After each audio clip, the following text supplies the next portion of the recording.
বংশীদার বাবাজি। এই বংশীদার বাবাজি ভজন করতেন। ওনার ভজন অত উচ্চ মার্গের ভক্ত হলেও ভজন ছিল বাৎসল্য ভাবের। ওইটা ত্যাগ করেনি, ভগবানকে নিজের সন্তান হিসাবে এভাবেই ভজনা করতেন। হঠাৎ একদিন দেখুন,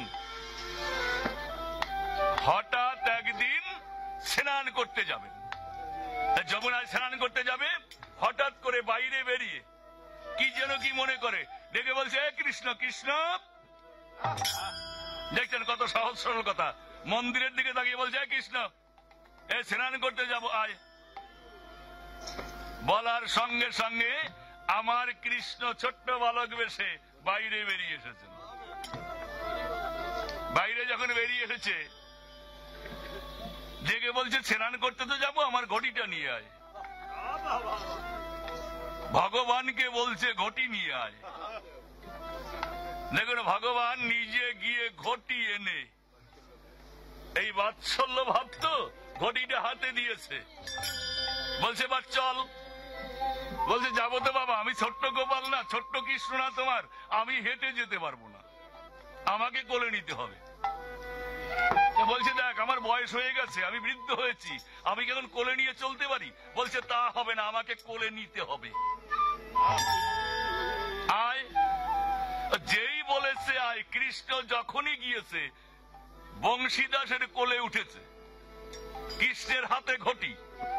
বলরাম বাইরে বেরিয়ে ডেকে বলছে, বাবা ওকে একাকে কোলে নিলে হবে না, আমাকেও নিতে হবে। বলে দুজনকে কোলে নিয়ে আমি কি করে বলে যাবো তা জানি না, দিতে হবে। ভগবানের আবদার দেখুন, দুই পাশে, এক পাশে কৃষ্ণ, এক পাশে বলরাম, কৃষ্ণের হাতে ঘটি, বংশীদার। কীর্তন শুনতে এসেছেন আপনি, শুনতে শুনতে কথা কীর্তন নাম পাজা হয়ে যাবে, কিন্তু দালান হবে না। দালান হতে গেলে কি প্রয়োজন? ওখানে তিনটা জিনিস প্রয়োজন, জল বালি আর সিমেন্ট। আর এখানেও তিনটা জিনিস প্রয়োজন, তা হচ্ছে ভক্তি, প্রেম আর বিশ্বাস। এই জগতে ভক্তি, প্রেম আর বিশ্বাস দিয়ে কেউ যদি গাথার মতো কাটতে পারে, তারই একমাত্র নামের দালান হবে।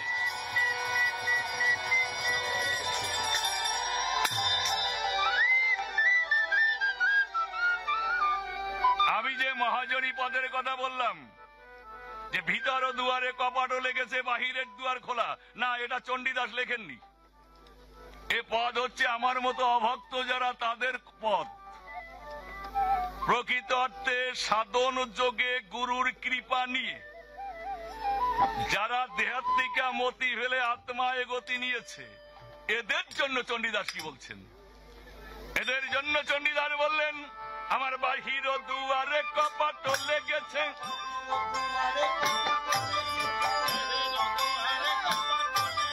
ভিতরের দুয়ারে খোলা,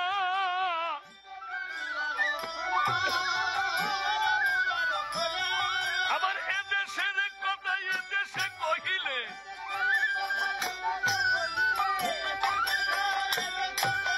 মরমে লাগিবে ব্যথা,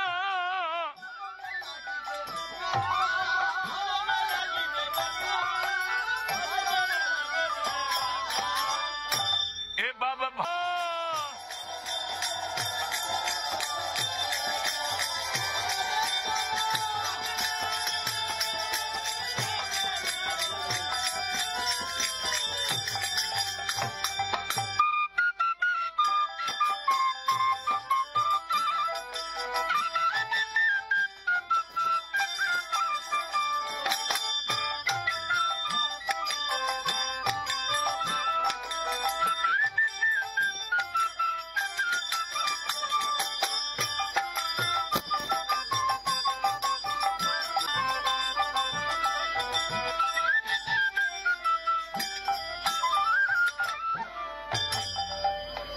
ব্রহ্মচর্য, প্রেম আর ভক্তি,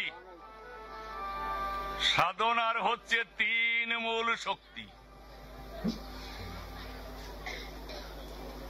সর্বোপরি কথা হচ্ছে, যে আলোচ্য বিষয় আমার ছিল প্রথম আসরে, আলোচ্য বিষয় যেখানে রেখে গিয়েছিলাম, কিন্তু অনেকের চাওয়া পাওয়া আছে, পালার ব্যাপার। এই জন্য আমি আলোচনায় আর সেদিকে যাব না। যেমন দেখুন তো, জ্ঞানী ভক্ত যারা বুঝে নেবেন তারা, আপনাদের আছে জানা। যেমন আমি বলি 5টা প্রেম, শান্ত, দাস্য, সখ্য, বাৎসল্য, মধুর। এই যে 5টা প্রেমে ভজন আপনি কোন ভাবে করবেন? দোতলায় উঠতে গেলে তো সিঁড়ি ভেঙে ভেঙে উঠতে হয়, তা না হলে তো আর যাওয়া যায় না। এই জন্য আমার কথাগুলো মন দিয়ে শুনতে হবে, বুঝতে হবে। একটা উদাহরণ টানছি আমি, দেখুন। আপনাদের আছে জানা, বৃন্দাবনের পরম ভক্ত বৈষ্ণব,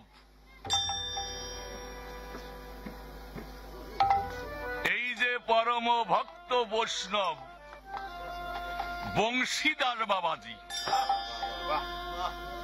এই বংশীদার বাবাজি ভজন করতেন।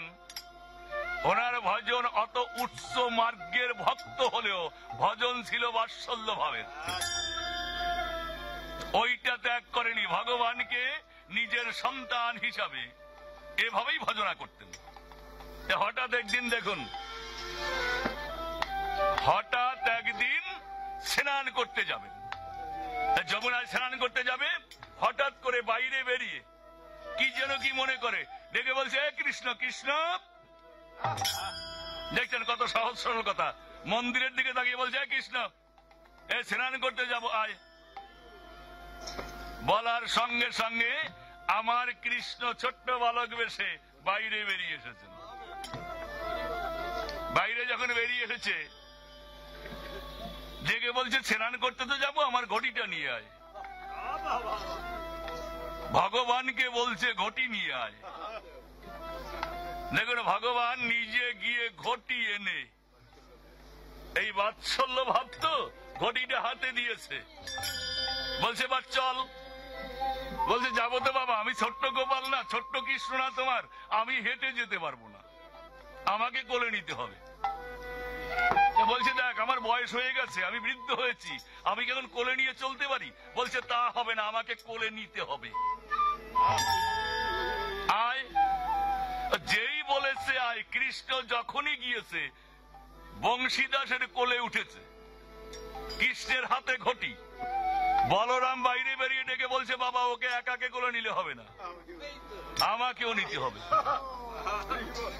বলে, দুজনকে কোলে নিয়ে আমি কি করে বলে যাবো তা জানি না, দিতে হবে।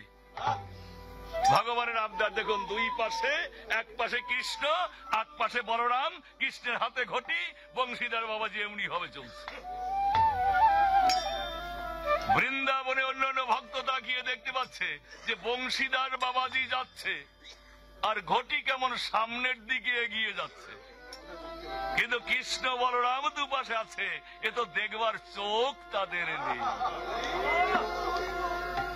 দেখতে পাচ্ছে না। স্নান করতে যমুনার ঘাটে গিয়ে হঠাৎ করে ঘটিটা ধরে বংশীরা দাস দূরে ছেড়ে ফেলেছে। ফেলে দিয়ে বলছে, কৃষ্ণ যা, আমার ঘটি নিয়ে আয়। দেখেছেন, যা আমার ঘটি নিয়ে আয়। কৃষ্ণ বলছে, বাবা আমি ছোট্ট ছেলে, আমি পারি নাকি উজান চিরে তোমার ঘটি আনতে? ডেকে বলছে, ওসব জানি না, আমার ঘটি তোকে আনতে হবে। কৃষ্ণ গুটি গুটি হাত পায়ে সাঁতরে গিয়ে এইবার ঘটি উজান চিরে নিয়ে আসছে। লোকজন যারা ছিল তারা দেখতে পাচ্ছে উজান চিরে ঘটি আবার চলে আসছে, কিন্তু ঘটি যে কেউ নিয়ে আসছে এ কিন্তু দেখতে পাচ্ছে না। ঘটি যখন চরণ প্রান্তে এসে রেখেছে, এইবার তার ভিতরে একটা আলাদা অনুভূতি এলো, এ আমি কি করলাম? জগতের ঈশ্বর প্রভু ভগবান, অনাদির আদি গোবিন্দ, সর্ব কারণের কারণ যিনি, তাকে দিয়ে আমি ঘটি আনালাম, আমি কি করলাম? একা একা নয়ন জলে ভাসছে।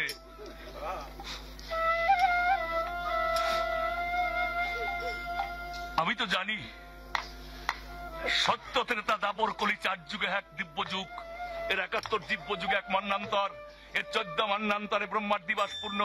সেই হিসেবে ব্রহ্মা 100 বছর আয়ু ধরে, আর 100 ব্রহ্মার আয়ুকে একত্রিত করলে আমার গোবিন্দের নিমিষ মাত্র হয়। আর তাকে দিয়ে আমি এহেন কাজ করালাম, আমি কি ভুল করলাম? এ পাপ আমি কোথায় রাখবো?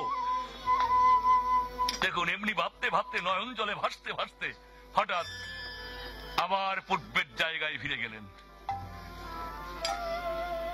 নয়ন জল মুছে দেখে বলছে, কৃষ্ণ কৃষ্ণ আয়, স্নান করিয়ে দেই, আয়। বলরাম আয়। আর কেউ সারা নেই। দেখুন কৃষ্ণ, হে কৃষ্ণ, আর কৃষ্ণ নেই।